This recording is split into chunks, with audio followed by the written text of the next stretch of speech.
ಖರೆ ನಿನ್ನೆ ಸಾಕಾಗೋತ್ ನೋಡ್ರಿ ಕಾಕು ನನ್ಗ. ಯಾಕಂದ್ರೆ ನಿನ್ನೆ ಏಕಾದಶಿ ಬ್ಯಾರಿ ಇತ್ತು. ಹೊಟ್ಟೆ ಉಪವಾಸ ಇರೋದಂದ್ರೆ ಬಹಳ ತ್ರಾಸ ಆಗ್ತದ ನನ್ಗ.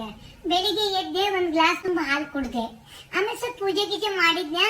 ಮತ್ತೇನ್ ಮಾಡ್ಬೇಕು, ಏನಾದ್ರು ತಿನ್ನಬೇಕಲ್ರಿ. ಹೋಗ್ಲಿ ಬಿಡು, ಊಟ ಗೀಟ ಬ್ಯಾಡ್ ಅಂತಕೊಂಡು ಇಡ್ಲಿ ಮಾಡಿದ್ದೆ. ಅವು ರವೆ ಇಡ್ಲಿ ನಡೀತಾವಲ್ರಿ, ಮತ್ ನಡ್ಸಬೇಕಾಗ್ತದ. ಈಗಂತೂ ಎಲ್ಲಾ ಕಡೆ ಲಾಕ್ಡೌನ್ ಆಗಿದೆ. ಅದೇ ಬೇಕು ಇದೇ ಬೇಕು ಅಂದ್ರೆ ಸಿಗುದ ಹೆಂಗ್ ನೋಡ್ರಿ. ಹಿಂಗಾಗಿ ಒಂದ್ 6 ಇಡ್ಲಿ ತಿಂದೆ. ನನ್ ಮಗಳೇನು ಉದ್ದಿನ ವಡ ಅದಿದಂತ ಮಾಡಿದ್ದೆ. ಮತ್ ಅವ್ರು ತಿನ್ಬೇಕಾದ್ರೆ ನಾ ಸುಮ್ಮನೆ ಚಲೋ ಅನ್ಸಂಗೇನ್ ನೋಡ್ರಿ. ಹಿಂಗಾಗಿ ಒಂದ್ 2-3 ಉದ್ದಿನ ವಡ ತಿನ್ಬಿಟ್ಟೆ. ಆತು ಎಲ್ಲ ತಿಂದೆ. ಆಮೇಲೆ ಏನನ್ಸ್ತು, ಹೊಟ್ಟೆ ಆಗೋ ಗುರು ಅನ್ನಿಸ್ಲಿಕ್ಕೆ ಬಿಟ್ಟಿತ್ತು. ಮತ್ ನಮ್ಮ ಮನೆಯವರು ಮನಿ ಮುಂದೆ ಬಂದಿತ್ತಂತ ಬಾಳೆಹಣ್ಣು ತಗೊಂಡಿದ್ರು. ಚಲೋ ದೊಡ್ಡ ಬಾಳೆಹಣ್ಣ್ರಿ, ಇಂಥವ್ ಇದ್ದಿದ್ದಿಲ್ರಿ ಅವು. ಮತ್ ನನಗೇನಿಸ್ತು, ಗುರು ಅಂತದಂದ್ರೆ ಜೀನ್ರಿ ಆಗ್ಬೇಕಲ್ಲ ಅಂತ ಚಲೋ ಬಾಳೆಹಣ್ಣು ತಿಂದ್ಬಿಟ್ಟೆರಿ. ಬಾಳೆಹಣ್ಣು ತಿಂದಾದ್ಮೇಲೆ ಆತ್ ಬಿಡು ಅಂತ ಅಂದ್ರು. ಯಾಕೋ ಸ್ವಲ್ಪ ಹೊಟ್ಯಾಗ ಸಂಕಟ ಅನಿಸ್ತಿ. ಹೊಟ್ಯಾಗ ಸಂಕಟ ಆದ್ಮೇಲೆ ಸ್ವಲ್ಪ ತ್ರಾಸ ಆಗ್ತದ್ರಿ, ಮತ್ತೆ ತಲೆನೂ ಭಾರ ಆಗ್ಬಿಡ್ತದ. ಅದಕ್ಕೆ ನನ್ ಮಗಳಿಗೆ ಹೇಳ್ದೆ, ಹೋಗು ಒಂದ್ ಸ್ವಲ್ಪ ಆರೆಂಜ್ ಜ್ಯೂಸ್ ಮಾಡ್ಕೊಂಡ್ ಬಾ ಅಂತ.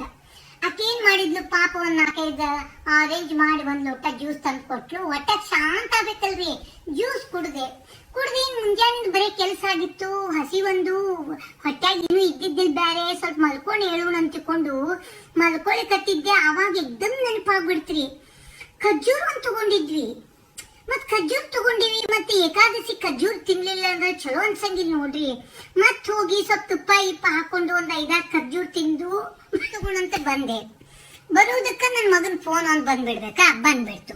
ಮತ್ ಮಾತಾಡೋದಂದ್ರೆ ಸ್ವಲ್ಪ ಮಾತಾಡಂಗಿಲ್ಲ ನೋಡ್ರಿ. ಒಂದ್ 10-15 ನಿಮಿಷ ಮಾತುಕತೆ ಆತು. ಯಾಕೋ ಬಾಯಿ ಒಣಗಿದಂಗ ಆತು. ನನ್ ಮಗಳಿಗೆ ಹೇಳಿದೆ, ಒಂಚೂರು ನೀರ್ ಕೊಡ ಅಂತ. ತಾಳಮ್ಮ ಪಾಪ, ನೀವು ಮುಂಜಾನೆ ಏನೂ ತಿಂದಿಲ್ಲ, ಹಸ್ಕೊಂಡಿದ್ದಿ, ಈಗ ಅಷ್ಟ ಮಾತಾಡ್ ಶಕ್ತಿ ಹೋಗಿರ್ತದ ಅಂತ ಹೇಳಿ ಕಲ್ಲಂಗಡಿನ ಹಚ್ಕೊಂಡ್ ಬರ್ತೀನಿ ಅಂತ ಹೋದ್ಲು. ಕಲ್ಲಂಗಡಿನ ಹಚ್ಕೊಂಡ್ ಬಂದು ಪೀಸು ತಿಂದೆ. ಅವು ಏನ್ ಸಣ್ಣ ಇದ್ದಿದ್ದಿಲ್ ಬಿಡ್ರಿ, ದೊಡ್ಡೂ ಏನಲ್ಲ, ಇಷ್ಟಿದ್ದು ತಿಂದೆ ನೋಡೋಣ. ಇನ್ನೊಂದ್ ಸ್ವಲ್ಪ ರೆಸ್ಟ್ ತಗೊಂಡ್ ಅನ್ಲಿಕ್ಕೆ ಆಹಾರ ಹೊಡೆದು ಬಿಟ್ಟಿತ್ತು.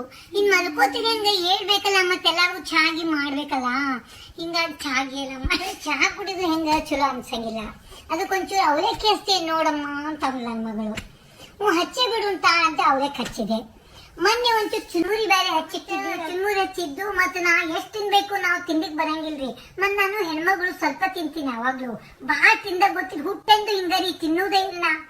ಹಂಗಾಗಿ ನಾ ಅವಲಕ್ಕಿ ಮತ್ತೆ ತಿಂದೆ. ಮತ್ತೆಲ್ಲ ಮನ್ಯಾಗ ಬೈತಾರ, ಉಪವಾಸ ಹೆಂಗಿರ್ತಿ, ಚಕ್ಕರ್ ಬಂದಿತ್ತು. ಯಾಕಂದ್ರೆ ನಾ ಏನು ತಿನ್ನಂಗೆ ಇಲ್ಲ. ತಿನ್ನೋ ಹೆಣ್ಮಗಳ ಅಲ್ರಿ. ಹಿಂಗಾಗಿ ಮತ್ತೆ ಆಜು ಬಾಜು ನೋಡಿದ್ರು ಭಾಳ ತಿಂತಾರ್ರಿ. ನಮ್ ಉತ್ತರ ಕರ್ನಾಟಕ ಮಂದಿ ಭಾಳ ತಿಂತಾರ.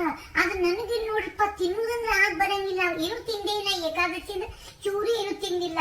ಸೊ ಅವರೆಲ್ಲ ಅವಲಕ್ಕಿ ಚುರುಮುರೆಲ್ಲ ತಿಂದಾತು. ಇನ್ನೇನ್ ರಾತ್ರಿನ ಆತು. ಮತ್ತಿನ ರಾತ್ರಿ ಎಲ್ಲ ಅಡಿಗೆ ಮಾಡ್ಕೊತ್ ಕೊಡುದು. ಮತ್ತಿನ್ನೇನ್ ಮಾಡುದು ಅಂತಿಕೊಂಡು ಸ್ವಲ್ಪ ಸಾಬುದಾನಿ ಕಿಚಡಿ ಮಾಡಿದ್ವಿ. ಮತ್ ಸಾಬುದಾನಿ ಕಿಚಡಿನ ಜಾಸ್ತಿ ತಿಂದ್ರ ತಿಳ್ಕೊಂಡು ಎಲ್ಲಾ ಮಾಡ್ಕೊಂಡು ತಿಂದ್ವಿ. ಅಂತೂ ಇಂತೂ ಏಕಾದಶಿ ಮುಗಿಸಿದ್ವಿ. ಅದಕ್ಕೆ ನಾ ಹೇಳುದೇನಂತಂದ್ರ, ನೀವೆಲ್ಲ ಹಿಂಗ್ ಮಾಡ್ಬೇಡಿ, ಚಲೋತ್ನಾಗ ತಿನ್ರಿ.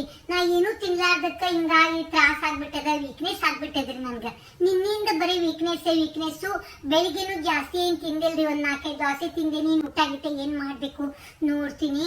ಅದಕ್ಕ ಹಿಂಗೆಲ್ಲ ಕಾಕು ನಂದೆಲ್ಲ ಏಕಾದಶಿ ಮುಗೀತು ನೋಡ್ವಾ. ಎಷ್ಟು